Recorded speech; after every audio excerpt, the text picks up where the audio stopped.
Ce message vous est présenté par l'Assemblée chrétienne Le Tabernacle. www.letabernacle.net.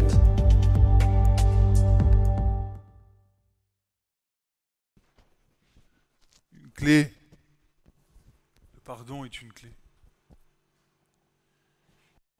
Si tu ne pardonneras, si tu ne pardonnes pas,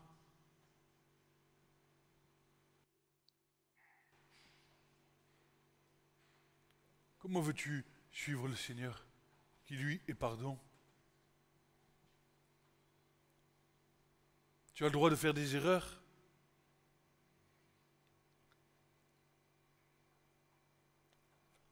Ton prochain a le droit aussi de faire des erreurs. Regardez. Mes frères, mes sœurs, regardez. Prenez le chapitre 1 des Romains.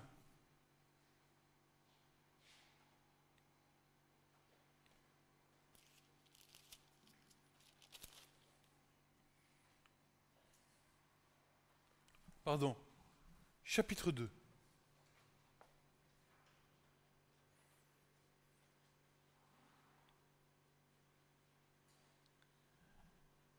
C'est pourquoi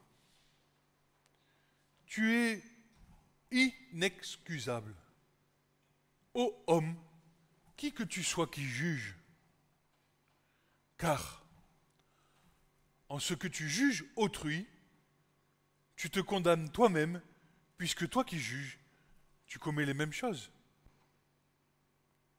Or, nous savons que le jugement de Dieu est selon la vérité, contre ceux qui commettent de telles choses.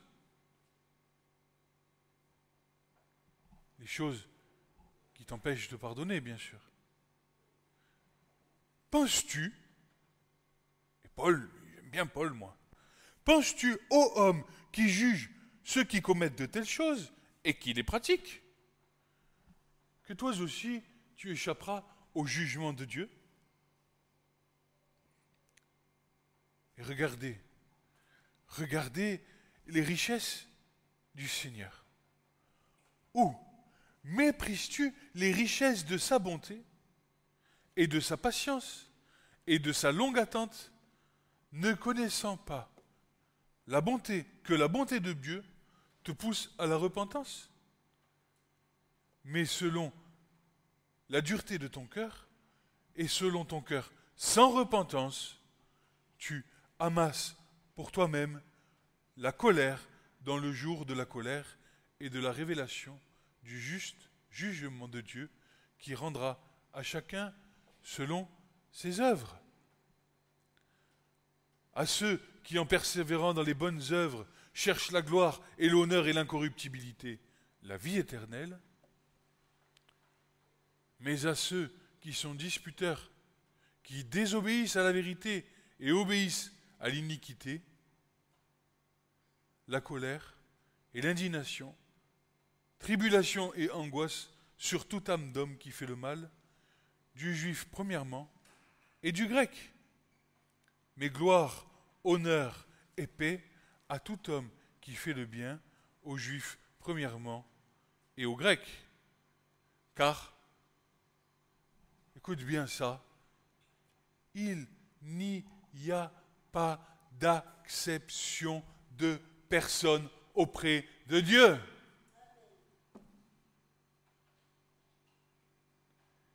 Tu es appelé à aimer, Église. Pas juger, pas condamner, pas piapiater sur l'un ou sur l'autre. Il est comme ci, il est comme ça, il m'a fait ci, il m'a fait ça, et la la li, et la la la. Et tu t'en sors jamais avec ça. Quand Dieu s'est révélé à Moïse sur le mont Sinaï, il a établi des règles. Il a établi son royaume sur la terre. Un royaume de pardon et de miséricorde. Bien sûr, aussi de justice. et de miséricorde. Quelque part, Jésus dira ceci: si vous aviez connu que je souhaite miséricorde et non pas sacrifice.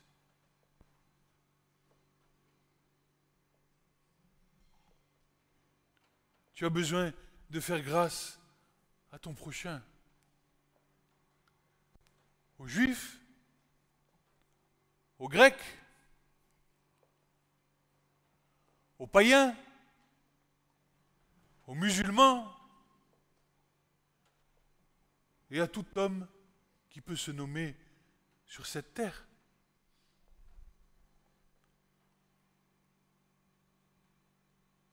Tout homme et toute femme, bien sûr. Je vais te dire, si tu ne pardonnes pas,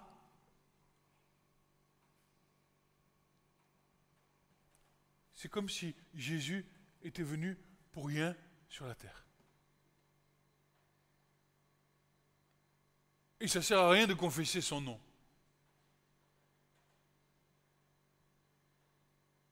Parce que Dieu dit qu'il cherche des adorateurs en esprit et en vérité. Alors si d'un côté tu dis Alléluia Jésus et de l'autre côté tu tapes sur la tête de ton prochain parce qu'il t'a fait du mal ou parce que ceci ou parce que cela, eh bien, excuse-moi, tu n'es pas dans la vérité.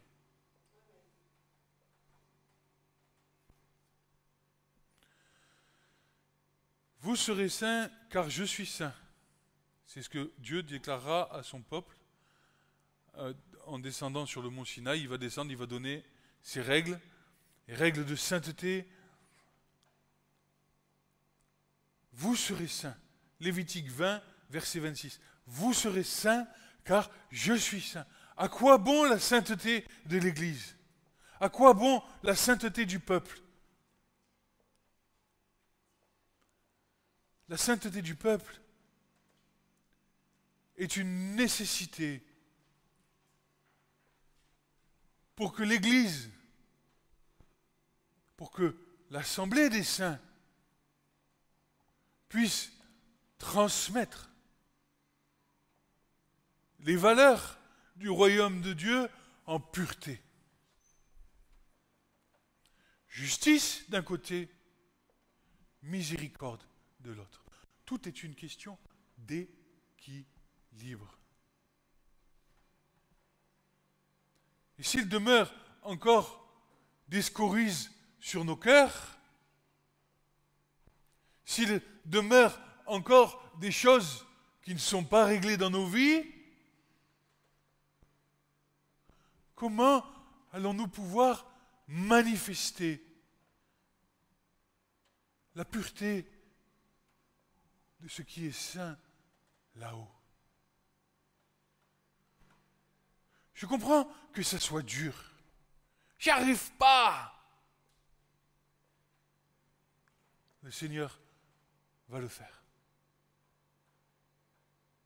Rassure-toi, le Seigneur va le faire. Vous m'appartiendrez d'entre tous les peuples. Je serai votre Dieu. Quelque part encore, ailleurs, est écrit dans l'Écriture, vous ne vous appartenez plus à vous-même. Vous appartenez à l'Éternel, au Dieu saint, 3 fois saint.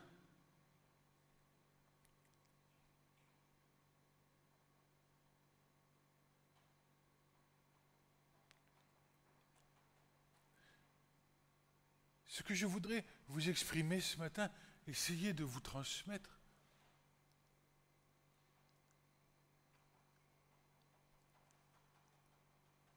c'est qu'au travers de toutes ces choses, bien sûr qu'il y a un modèle qu'on allons essayer de suivre, on va essayer de suivre ces choses, mais avant tout peut-être remettre un contexte. Je ne sais pas si on peut appeler ça un contexte, vous le jugerez par vous-même.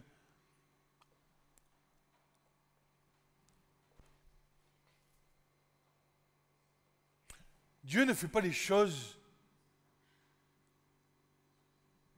la veille pour le lendemain.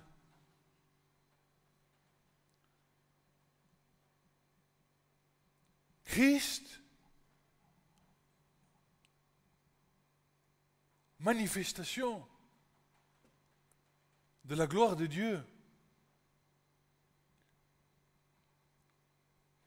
Et l'agneau préconnu avant la fondation du monde. Qu'est-ce que ça veut dire? Ça veut dire que ce temps terrestre est une parenthèse dans ta vie, une parenthèse dans le plan de Dieu, une parenthèse dans l'éternité.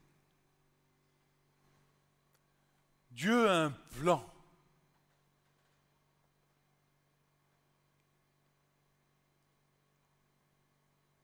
Et par-dessus tout, Dieu a un but. Dieu veut te faire rentrer dans son royaume. Et c'est tout l'enjeu de l'Évangile, n'est-ce pas? Non seulement de l'Évangile, mais de toute la parole de Dieu. Alors je vais te montrer quelque chose. Le Seigneur, il m'a ouvert l'intelligence. Ici, tu as le Père, le Fils et le Saint-Esprit. Père dans l'Ancienne Alliance, le Fils dans la Nouvelle, et le Saint-Esprit qui vient lier toutes les paroles de Dieu dans la parole de Dieu. Ne me parle pas d'autres choses. Père, Fils, Saint-Esprit, ils sont présents, ils sont là. Et j'ai une bonne nouvelle ce matin, c'est que si tu ouvres ta Bible et que tu la lis, eh ben Dieu va te parler. Il va parler à ton cœur. Il va te montrer comment tu es moche et combien tu es haïssable au Père. Mais de l'autre côté, il va te montrer combien il t'aime au travers de Christ.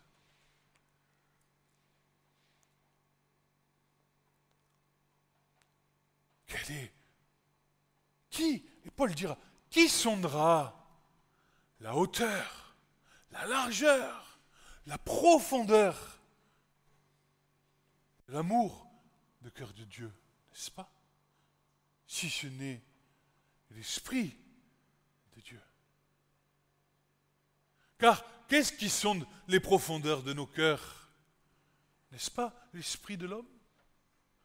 N'est-ce pas lui qui connaît toutes les choses cachées, enfouies, et qu'il est en train d'être renouvelé par le Saint-Esprit afin que toutes ces choses-là, elles puissent remonter à la surface et être mises à la lumière de Christ.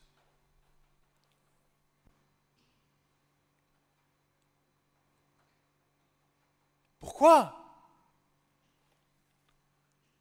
Vous serez saints, car je suis saint.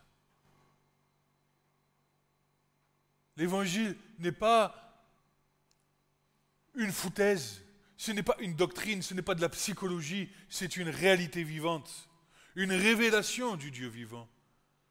L'aboutissement du plan divin. Qu'est-ce que Dieu a tant désiré? Il a désiré, j'habiterai au milieu d'eux et je serai vu en eux. Dieu veut faire sa demeure en toi. Afin que quoi? Eh bien, que les autres puissent voir Christ. Puissent voir le Seigneur en toi. Pourquoi? Parce que écoute bien ce que le Seigneur dit. Celui qui a le Fils, il a la vie éternelle. Celui qui n'a pas le Fils ou qui désobéit au Fils demeure sous le jugement de Dieu. Écoute-moi, quand quelqu'un te voit, il doit voir Christ en toi.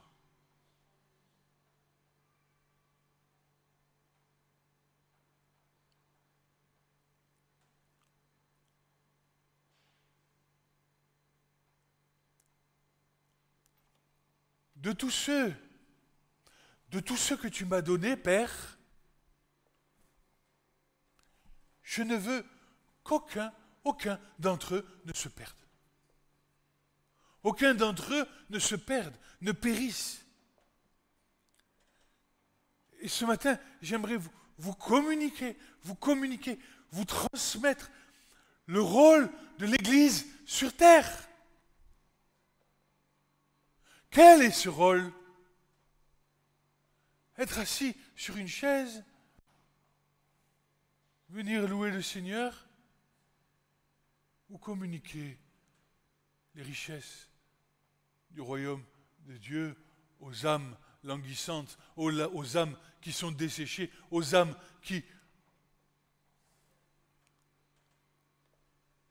dont l'endurcissement de leur cœur a aveuglé la gloire de l'Évangile. Et comment veux-tu qu'ils puissent croire si tu n'es pas un témoin attesté de Christ dans ta vie?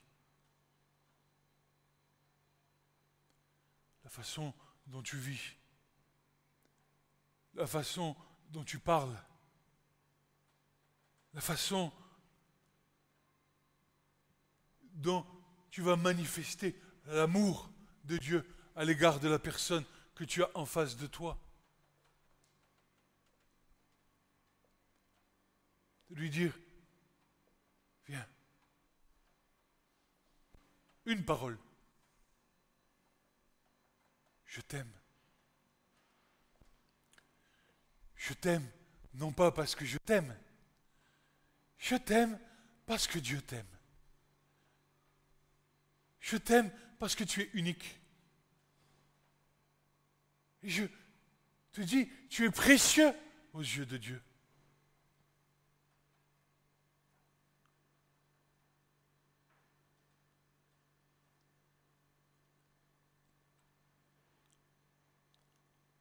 Alors, parce que Dieu est le même hier, il est le même aujourd'hui et il sera le même demain,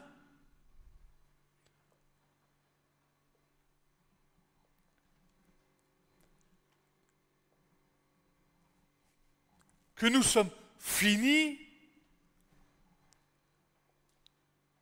issus du péché. D'ailleurs, chata en hébreu, péché, chata. Chata en hébreu, ça veut dire manquer le but. Alors, Dieu a un plan pour toi, mais au milieu, le péché vient se mettre. Et Dieu est venu faire quoi? Annuler le péché, simplement. Hommes pécheurs que nous étions,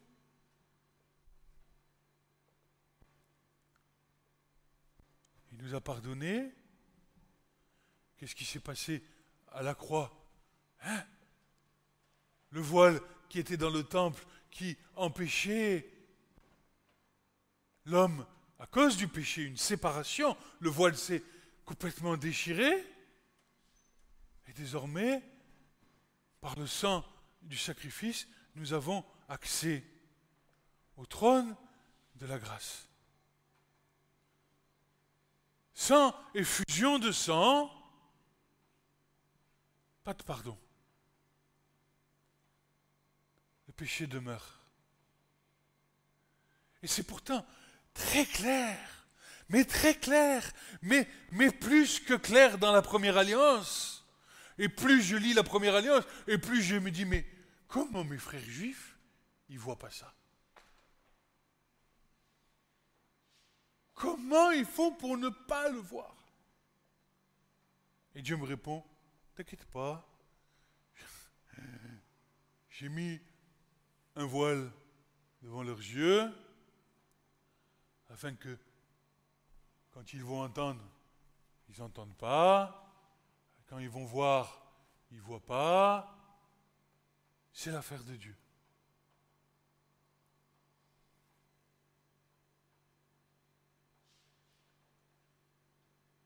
En attendant, c'est le plan pour les nations.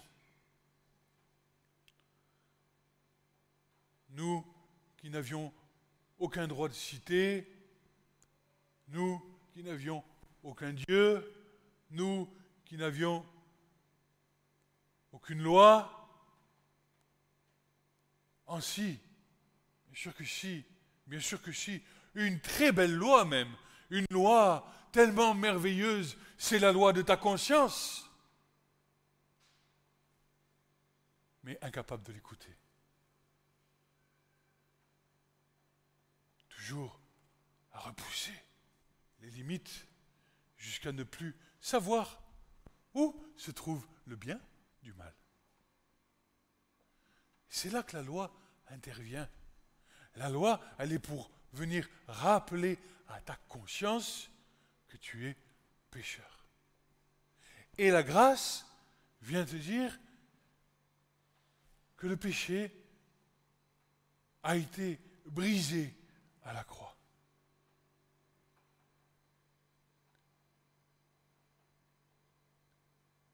Et l'Esprit, lui, te conduit dans la vérité.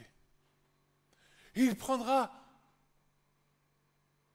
de ce qui est à moi et vous le communiquera. Il vous dira tout ce qu'il a entendu. Et il va nous rappeler toutes les paroles de Dieu. Là, Père, Fils, Saint-Esprit, il est là. Ici. On ne va pas chercher plus loin. Tu vas te perdre.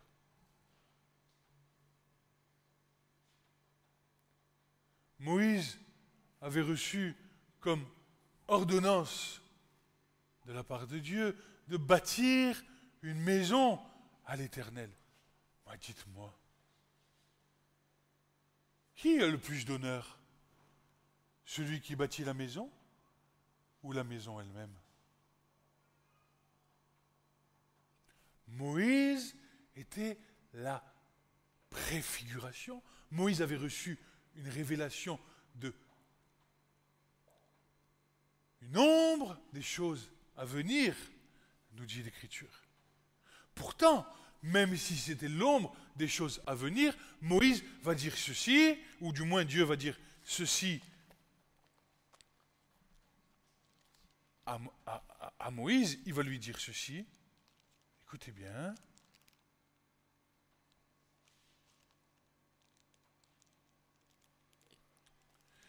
Exode 25, verset 40.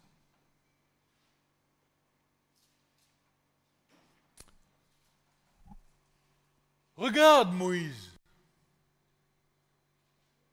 Regarde.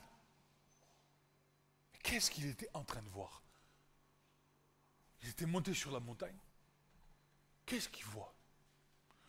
Regarde et fais selon le modèle qui t'est montré sur la montagne. Prends garde. Une œuvre parfaite.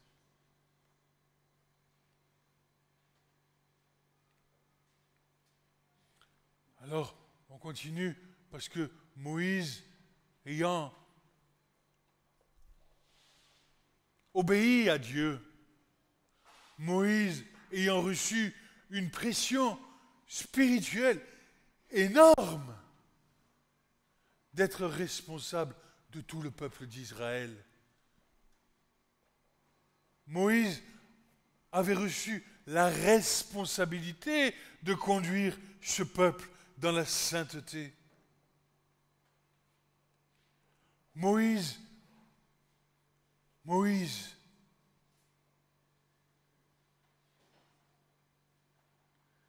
et tout le peuple contester.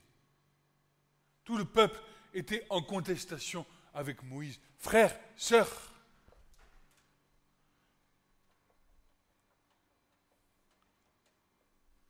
ne soyez pas en contestation avec la parole de Dieu. Elle est parfaite, elle est sainte, elle est pure, elle est sans tache. Ne contestez pas avec la parole. Demandez plutôt au Seigneur qui vous ouvre les yeux sur ce que vous ne comprenez pas. Ne commencez pas à dire « Oui, mais là, il est dit ça, là, il est dit le contraire. » C'est qu'il y a une raison. C'est qu'entre quelque chose qui est dit et quelque chose qui est dit, il y a un temps qui a passé, quelque chose qui s'est accompli. Cherche! Et tu comprendras pourquoi il est dit comme ça à un endroit et différemment à un autre endroit. Prends garde. Regarde selon le modèle. Mais qu'est-ce que c'est? Qu'est-ce qu'il est en train de voir, Moïse?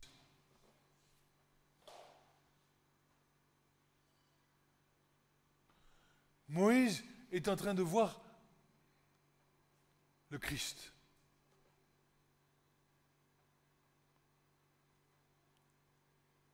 Il est en train de voir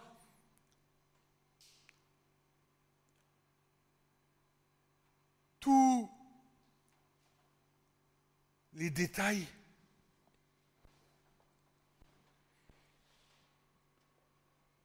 les principes spirituels de la marche de l'enfant de Dieu.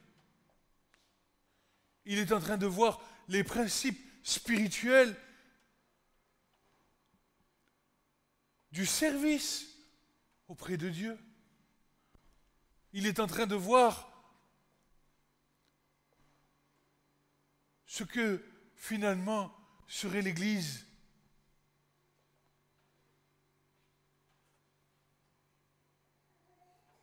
Mais toutes ces choses étaient pour un temps. Il nous est dit que le sang des animaux, c'est hébreu, on peut le chercher. Bon, je ne le trouve pas. Il est dit que le sang des animaux n'avait pas le pouvoir, n'avait pas cette capacité d'ôter le péché, mais que le sang de Christ, lui, l'avait fait une bonne fois pour toutes. Un homme pour un homme, une vie pour une vie. 9.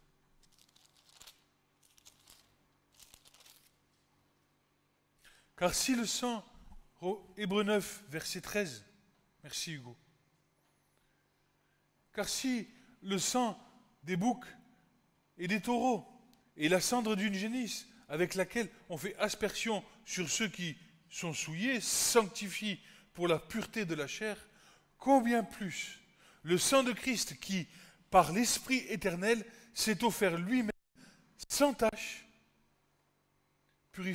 s'est offert lui-même à Dieu, sans tache, purifiera-t-il votre conscience des œuvres mortes pour que vous serviez le Dieu vivant. C'est pourquoi il est médiateur d'une nouvelle alliance, en sorte que la mort étant intervenue pour la rançon des transgressions qui étaient sous la première alliance, ceux qui sont appelés reçoivent l'héritage éternel qui leur a été promis. Annulation du péché. Tous meurent dans l'Adam, tous seront vivifiés dans le Christ. Une vieille nature charnelle qui vient sur la terre, qui va mourir. Et ce matin, tu as besoin, comme moi, de mourir, de diminuer, afin que le Christ puisse grandir, grandir, grandir en toi, jusqu'à quoi? Jusqu'à atteindre la plénitude de Christ. la perfection, la stature parfaite de Christ.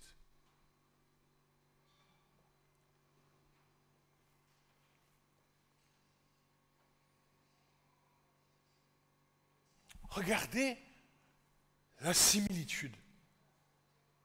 Ce matin, nous sommes ici par la foi en Christ.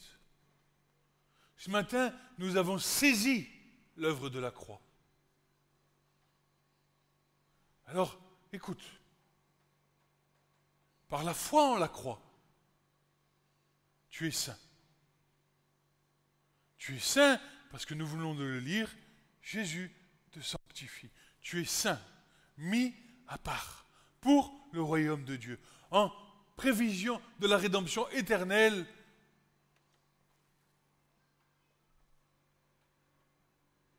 dont tu as été scellé par le Saint-Esprit pour le jour de la venue de Christ. C'est ton billet, comme disait mon frère, pour le royaume, c'est le Saint-Esprit. Tu es scellé du Saint-Esprit. C'est lui, ton passeport sanitaire.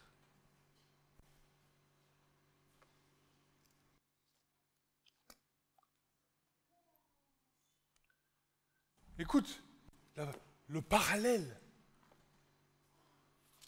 Un parallèle qui ne peut être que vu par les yeux de l'esprit, bien sûr. Si tu le regardes avec ton intelligence, tu ne vas rien comprendre. Tu prends Exode 29, verset 37.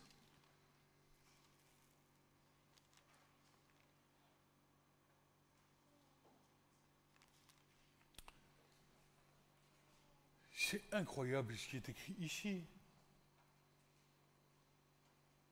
Incroyable ce qui est écrit ici.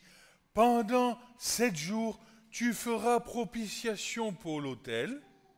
Tu le sanctifieras. Donc c'est Dieu qui parle à Moïse. Tu le sanctifieras. L'autel sera une chose très sainte. Quiconque touchera l'autel sera saint.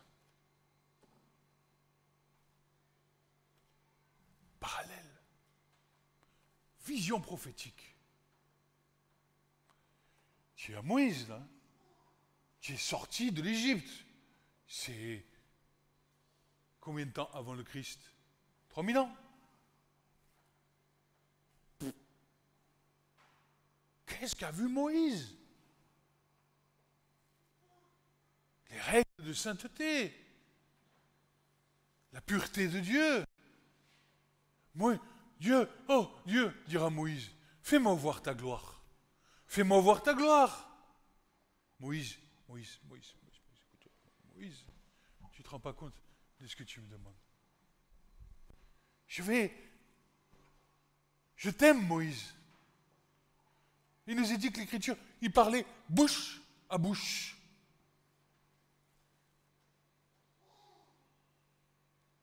Alors, Moïse, tu vas aller te cacher dans le creux du rocher. Le rocher. Qui est le rocher? C'est Christ.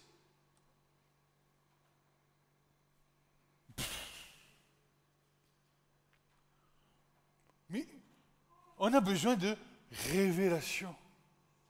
On a besoin que notre intelligence soit ouverte et renouvelée.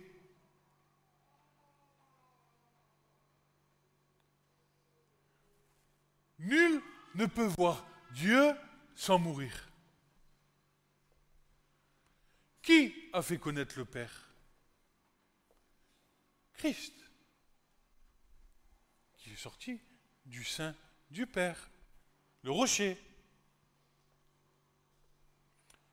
Quand je passerai devant toi, Moïse, je mettrai ma main. Je mettrai ma main afin que tu ne meurs pas.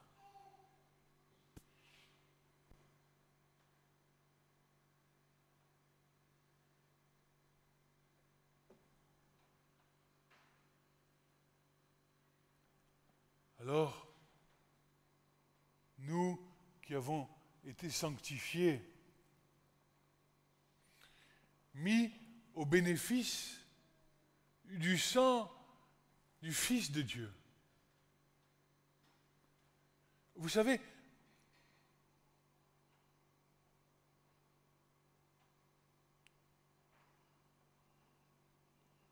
malheur à moi de prononcer le nom du Messie. Malheur à moi. Car je vous rappelle, à votre bonne mémoire, que le deuxième commandement de Dieu, c'est tu ne prendras pas le nom de l'Éternel ton Dieu en vain. Tu ne le prononceras pas en vain. Malheur à moi. Malheur à nous qui prononçons le nom du Christ à tort et à travers. Yeshua.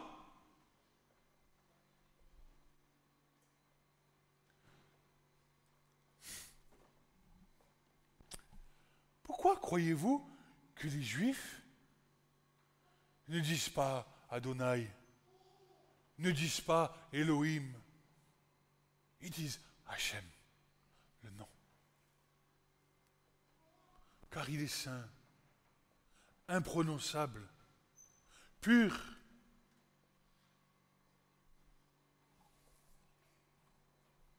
Rendez-vous compte de la miséricorde de Dieu à votre égard. Rendons-nous compte combien de fois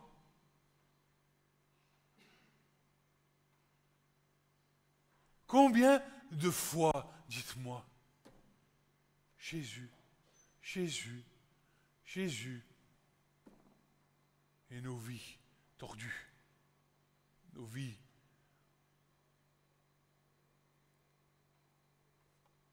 béni soit le Seigneur, qui nous maintient le souffle de vie, pour à chaque instant nous donner une nouvelle chance. Il est constamment, écoutez, parce que c'est important, c'est dans les évangiles, dis-moi, oh maître, rabbi, dis-moi, combien de fois je pardonnerai mon frère? Eh bien, tu vas le pardonner, écoute bien, 7 fois, 70 fois. Dans la même journée, oui, 7 fois, 70 fois. Mais qu'est-ce qu'il est en train de dire Jésus à son disciple? Il est en train de dire, Annie, c'est moi. Je suis pardon. Je suis pardon.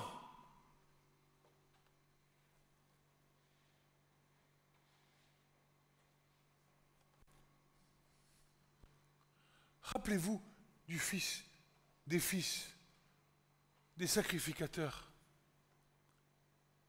qui avaient transgressé les commandements, qui étaient rentrés dans le tabernacle sous, consumés de l'intérieur, morts, raides, morts.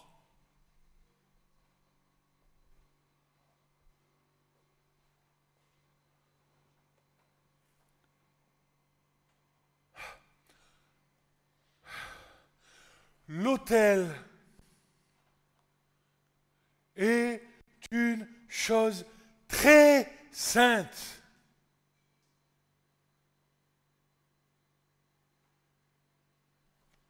Prends la braise, touche mes lèvres, me voici. Mais c'est un passage d'Ésaïe. Je vis, on va le lire,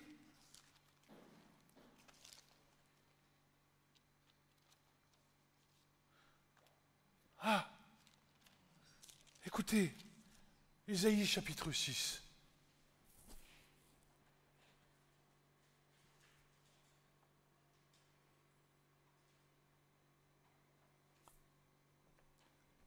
l'année de la mort du roi d'Ozias, on nous donne un élément temporaire, un élément temporel, pardon.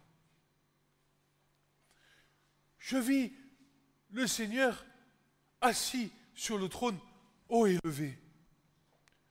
Et les pans de sa robe remplissaient le temple. Les séraphins se tenaient de lui. Ils avaient chacun 6 ailes, et de 2, ils se couvraient la face. Vous vous rendez compte? Les anges créés par Dieu, ils se cachent la face devant Dieu. Et nous quoi?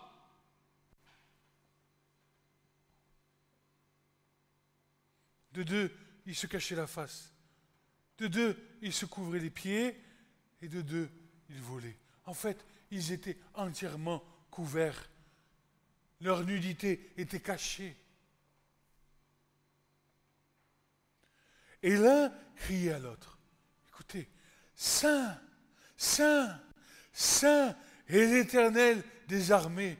Toute la terre est remplie de sa gloire. Et les fondements des seuils étaient ébranlés à la voix de celui qui criait. Et la maison était remplie de fumée. Et je dis, malheur à moi, car je suis perdu. Car moi, je suis un homme aux lèvres impures, et je demeure au milieu d'un peuple aux lèvres impures. Car mes yeux ont vu le roi, l'Éternel des armées, et l'un des séraphins. Et mon frère Francis se réjouissait de nous dire que les séraphins, ça venait du verbe saraph, qui voudrait dire brûler. C'est-à-dire que cet ange-là va s'empresser d'aller voir le prophète qui est dans une vision extatique. Et il va courir vers l'autel. Écoute, il va courir vers l'autel et il avait dans sa main un charbon ardent qu'il prit du dessus de l'autel et avec des pincettes et en touchant ma bouche, disant, voici ceci a touché tes lèvres, ton iniquité est ôtée, propitiation est faite pour ton péché. Alléluia. Alléluia. L'autel, les braises de l'autel, c'est la puissance de la croix, le feu ardent de Dieu qui est tombé sur le Christ. La mort qui nous était réservée, le châtiment de Dieu est tombé sur lui, au lieu de tomber sur toi ou sur moi. Mais où est-ce que tu as vu ça? Dans quelle religion tu as vu ça? Un Dieu d'amour qui prend soin de toi.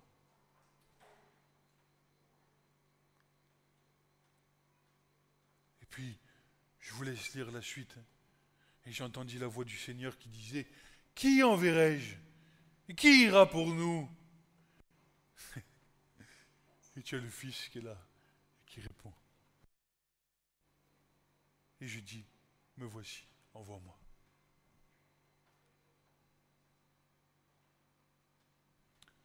Qu'en est-il maintenant de tout cela?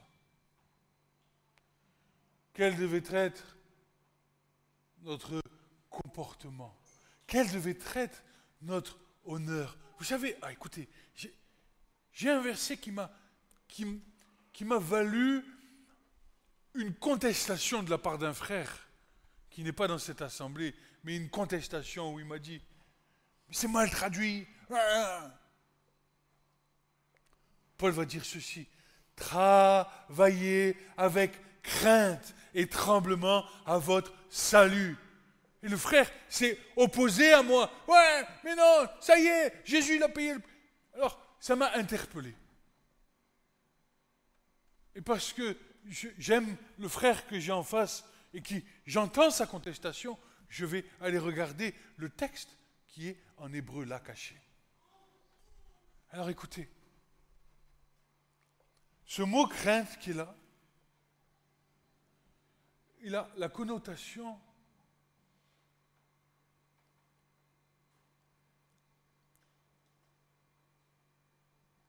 du comportement que doit avoir l'épouse envers son mari. C'est-à-dire l'honneur qu'elle doit avoir. Cette soumission dans un honneur. honorer son mari. Oui, l'épouse. L'épouse doit être toujours dans cette perspective d'honorer son mari.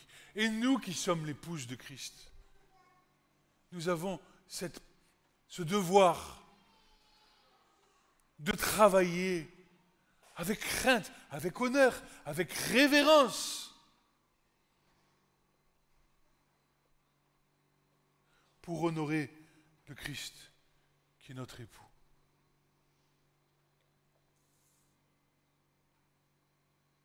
Alors, quel est donc notre comportement? Qu'est-ce que nous devons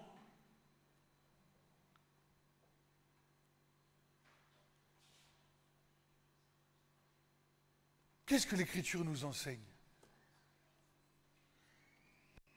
Et mon chouchou, pour ne pas le citer encore Paul, avait reçu de la part de Dieu, je crois, une révélation, je ne vais pas dire sans mesure parce que le mot est peut-être trop, mais il a reçu beaucoup de la part de Dieu pour enseigner les nations à l'égard de la volonté divine.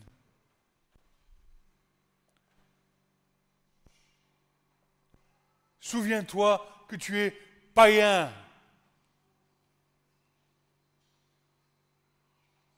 sans fondement, sans racine. Que le seul qui puisse te donner des fondements, c'est le Christ, le Père, le Fils et le Saint-Esprit. Prenez Romains, chapitre 6.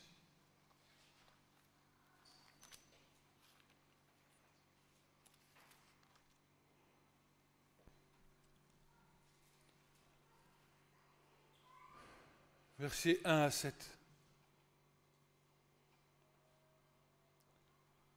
Que dirons-nous donc?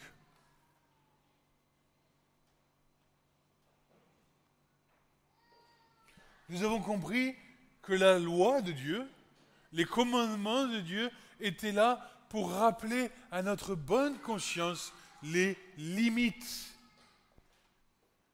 Ramener à notre bonne conscience les jalons entre le bien et le mal.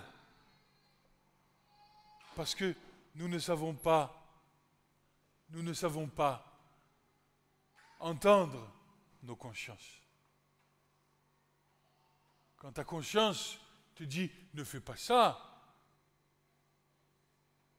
et que tu repousses, et que tu fais, tu te retrouves dans une position désagréable. Alors la loi intervient. Parce qu'à force de repousser la conscience, vu que tu ne sais plus où se trouve le bien, puisque tu as repoussé sans cesse, jusqu'à même l'avilissement complet, Dieu a besoin d'intervenir dans ta vie avec sa loi. Tu ne convoiteras pas, tu ne feras pas adultère, tu.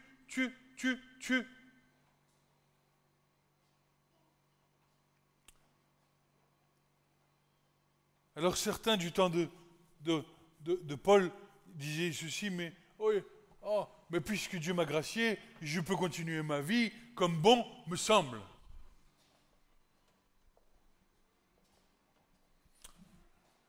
Alors Paul va s'élever et il va dire ceci. Que dirons-nous donc? Demeurerions-nous dans le péché afin que la grâce abonde? Qu'ainsi n'advienne. Qu'ainsi n'advienne. Malheur à moi. Nous qui sommes morts au péché, comment vivrons-nous encore dans le péché? Ignorez-vous que nous tous qui avons été baptisés pour le Christ, nous avons été baptisés pour sa mort? nous avons donc été ensevelis avec lui pour le baptême, pour la mort, afin que comme Christ a été ressuscité d'entre les morts, par la gloire du Père, ainsi nous marchions en nouveauté de vie. Les choses anciennes sont passées, voici je fais toutes choses nouvelles. Arrête avec ton passé. Le sang de Jésus a coulé pour purifier tes consciences des œuvres mortes. Crie à Dieu. J'y arrive pas. Aide-moi. Tu es appelé à marcher en sainteté de vie.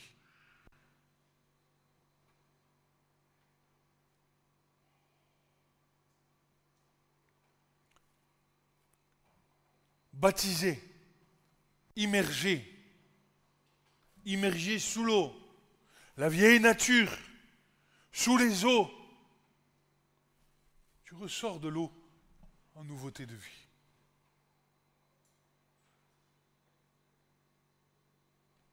Symbole de la résurrection.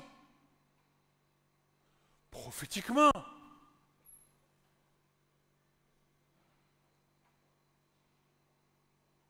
Nous avons donc été ensevelis avec lui par le baptême pour la mort, afin que comme le Christ a été ressuscité d'entre les morts par la gloire du Père, ainsi donc nous marchions en nouveauté de vie.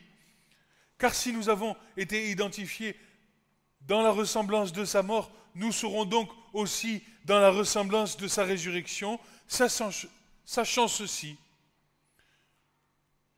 que notre vieil homme a été crucifié avec lui, afin que le corps du péché soit annulé, pour que nous ne servions plus le péché, car celui qui est mort est justifié du péché.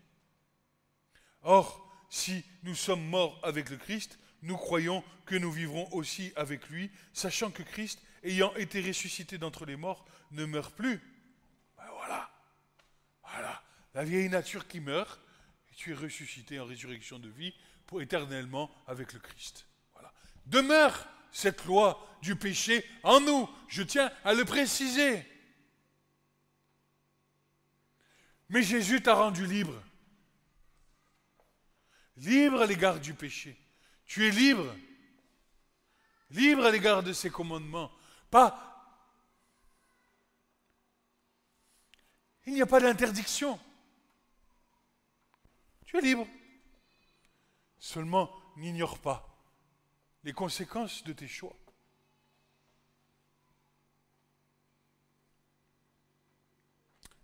L'Écriture, et encore l'Écriture, va nous enseigner ceci. Prenez 2 chapitres plus loin, c'est pas bien loin, vous tournez 2 pages, vous tombez dessus. Écoutez bien. Il n'y a donc maintenant aucune condamnation pour ceux qui sont dans le Christ Jésus.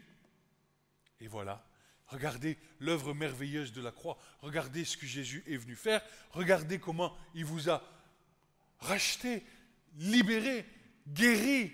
Écoutez, car la loi de l'esprit de vie, c'est-à-dire le Saint-Esprit que tu as reçu dans ta vie, si du moins tu as reçu l'Esprit de Dieu, n'est-ce pas? La loi de l'esprit de vie dans le Christ Jésus m'a affranchi de la loi du péché et de la mort, car ce qui était impossible à la loi en ce qu'elle était faible par la chair, Dieu ayant envoyé son propre Fils en ressemblance de chair de péché pour le péché, a condamné le péché dans la chair, afin que la juste exigence de la loi fût accomplie en nous, qui ne marchons pas selon la chair, mais selon l'esprit. Et Paul rajoutera un peu plus loin, il dira ceci, je ne sais plus trop comment il se dit, mais il dit, si par l'esprit vous faites mourir les actions de la chair, c'est par l'esprit que tu vas dominer. C'est l'esprit qui va dominer ta vie, afin que tu ne marches plus dans les convoitises charnelles, trompeuses.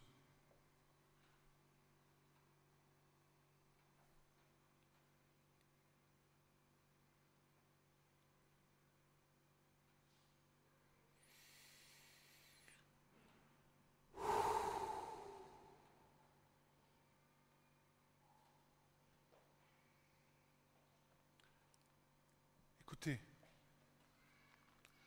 ce que Paul dira à ses frères, moi j'aime Paul.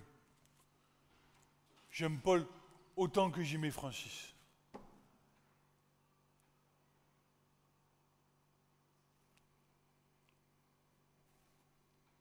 Toujours à prendre soin des siens. C'était pas pour condamner. C'était pas pour... C'était par amour. Un amour pour les âmes.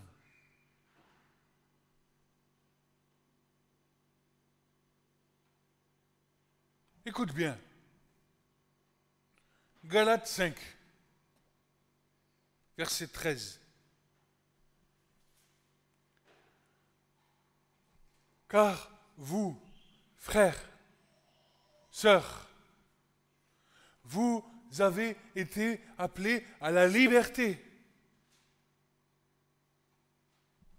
Je vous dis, ce matin, je suis libre.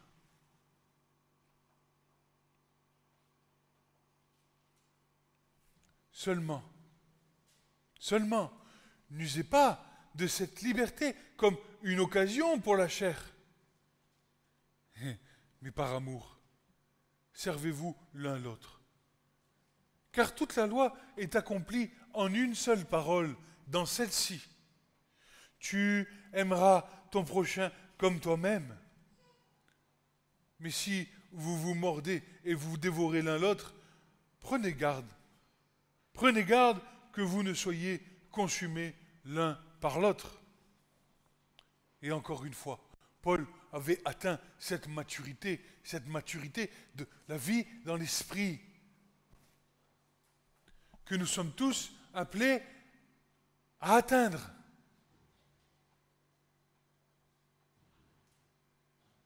Ceci, mais je dis, marchez par l'esprit, et vous n'accomplirez point les convoitises de la chair. Car la chair convoite contre l'esprit, et l'esprit contre la chair. Ces choses sont opposées l'une à l'autre, afin que vous ne pratiquiez pas les choses que vous voudriez. Même si vous êtes conduits par l'esprit, vous n'êtes pas sous la loi. Comment je sais si je suis sous l'esprit ou par la chair? Comment je sais? Est-ce qu'on a des moyens de discernement dans l'Écriture qui vont nous dire « Ah, là c'est la chair et là c'est l'esprit » ? Eh bien, allez un petit peu plus bas. Hein. Regardez, Paul avait pu faire une synthèse, il s'était fait un petit calepin, je crois, tout au temps de sa vie, et il avait dû marquer les choses qu'il avait vues. Écoutez, les œuvres de la chair sont manifestes, lesquelles sont. Le premier, la fornication. Allez, on y va. L'impureté, l'impudicité. Allez, je vais à poil à la plage. L'idolâtrie, la magie, les inimitiés,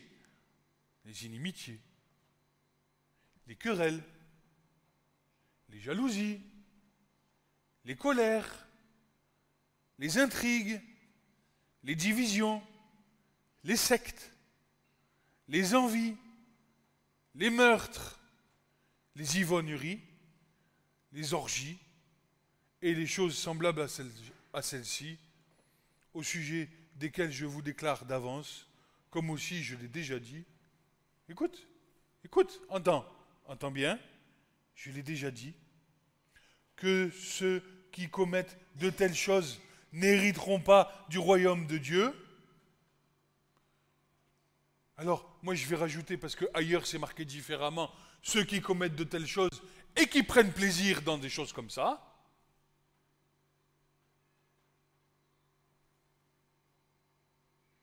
n'hériteront pas du royaume de Dieu.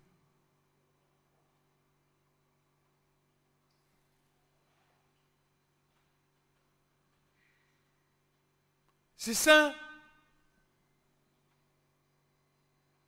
La croix, c'est saint. Très saint.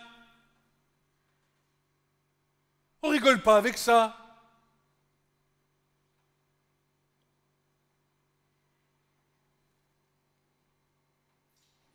Alors maintenant, on va adoucir un peu les angles. Il y a le fruit de l'esprit. Le fruit, pas les fruits, le fruit de l'esprit. C'est l'amour, c'est la joie, c'est la paix, c'est la patience, la bienveillance, la bonté, la fidélité, la douceur, la tempérance. Et Paul, il est en train de dire, attends, puisque tu as tout ça en toi, alors je vais te dire quelque chose, la loi, tu n'en as plus besoin. Contre de telles choses, il n'y a donc pas de loi. Or, ceux qui sont du Christ ont crucifié la chair. Alléluia. Alléluia. Ont crucifié la chair avec ses passions et ses convoitises. Si nous vivons par l'Esprit, marchons aussi par l'Esprit. Ne soyons pas désireux de vaine gloire, en nous provoquant les uns les autres, en nous portant envie les uns aux autres. Écoute, encore Paul, je continue parce qu'il y a un petit verset, 2 petits versets derrière qui sont merveilleux. Frères, sœurs, les saints de l'Église, mes amis, mes bien-aimés, écoutez, quand même, un homme s'est laissé surprendre par quelques fautes. Vous qui êtes spirituels, redressez un tel homme dans un esprit de douceur, prenant garde à toi-même, de peur que toi aussi tu ne sois tenté.